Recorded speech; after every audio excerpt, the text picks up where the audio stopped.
Hi everyone, welcome to Time and Text. In this video, we are going to study about cell. Cell the basic unit of life. Cell क्या है? Life का basic unit होता है. Cell is a fundamental unit of life. Now let's understand why it is called the fundamental unit of life or basic unit of life.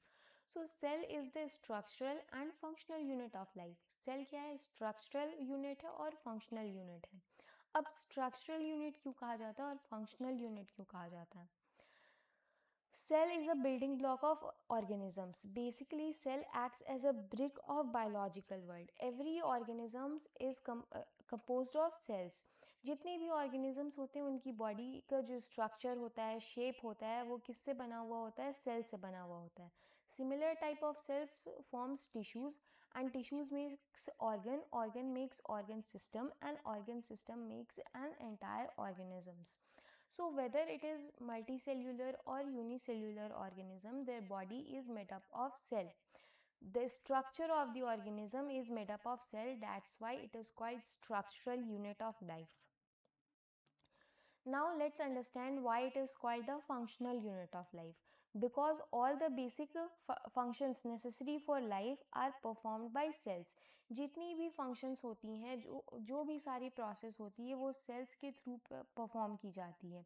Even a single cell are able to perform all the essential process that are essential for maintaining the life.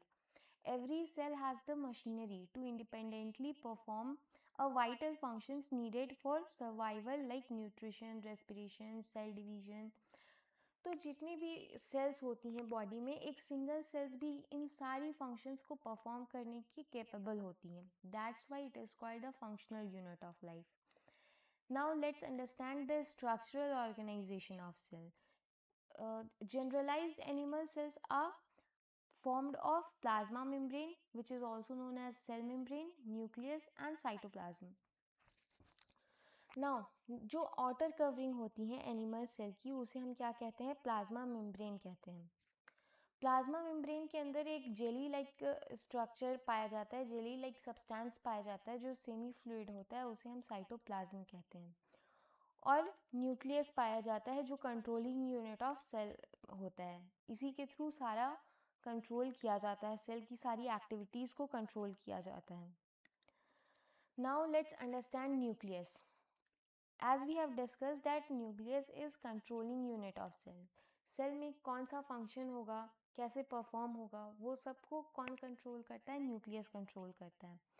Nucleus के पास double membranous covering होती है. इसे हम क्या कहते हैं? Nuclear membrane कहते हैं या फिर न्यूक्लियर एनवेलप कहते हैं. ये डबल मेम्ब्रेनस स्ट्रक्चर होता है. न्यूक्लियर मेम्ब्रेन में पोर्स पाए जाते हैं.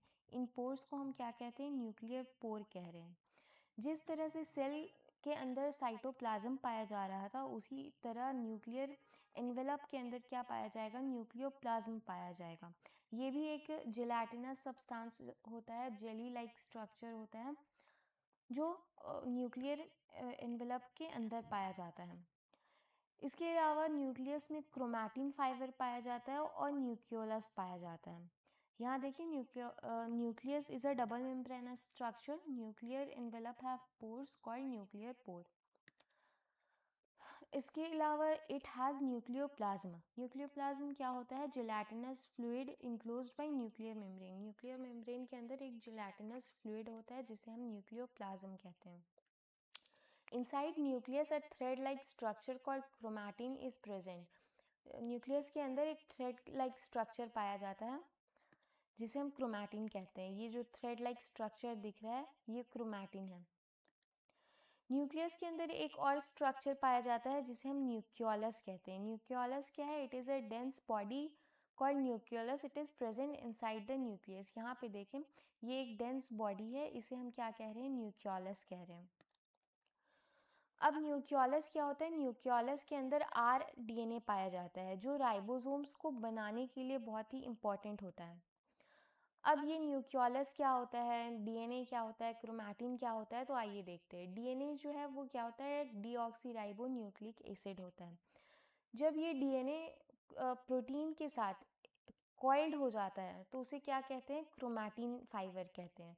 और जब ये क्रोमैटिन फाइबर कंडेंस हो जाता है तो ये क्रोमोसोम्स फॉर्म कर लेता है. Now let's C cytoplasm. Cytoplasm क्या होता है? It is a jelly like semi fluid enclosed by plasma membrane. Plasma membrane के अंदर एक जेली लाइक सब्सटेंस पाया जाता है जिसे हम क्या कह रहे हैं? साइटोप्लाज्म कह रहे हैं। It contains cell organelles. Cytoplasm के अंदर सेल ऑर्गेनल्स पाए जाते हैं। और एक टर्म है प्रोटोप्लाज्म। What is protoplasm? तो साइटोप्लाज्म प्लस न्यूक्लियोप्लाज्म को हम क्या कंबाइन वे में क्या बोलते हैं? प्रोटोप्लाज्म बोलते हैं। Now let's see cell organelles. Cell organelles two types के होते हैं, मेम्ब्रेन बाउंड और मेम्ब्रेन लेस। मेम्ब्रेन बाउंड भी टू टाइप्स के होते हैं, सिंगल मेम्ब्रेन और double membrane bound. Single membrane bound कौन कौन से ऑर्गेनल्स होते हैं? Endoplasmic reticulum, Golgi apparatus, lysosomes and vacuoles are single membrane bound cell organelles, whereas nucleus, mitochondria and plastid are double membranous structure, यानी इनमें दो membranes पाए जाते हैं। और ऐसे ऑर्गेनल्स जिसमें एक भी मेम्ब्रेन नहीं पाए जाते हैं, जो मेम्ब्रेन लेस होते हैं, they are ribosomes and centrosomes. Okay, तो आज की वीडियो के लिए इतना ही। आई होप आपको यहाँ तक क्लियर होगा। इसके आगे का जो भी है सेल ऑर्गेनल्स, एक एक करके हम उसकी स्ट्रक्चर और फंक्शन को डिस्कस करेंगे नेक्स्ट वीडियो में। अगर आपको यहाँ तक कोई डाउट हो तो आप कमेंट सेक्शन में पूछ सकते हैं।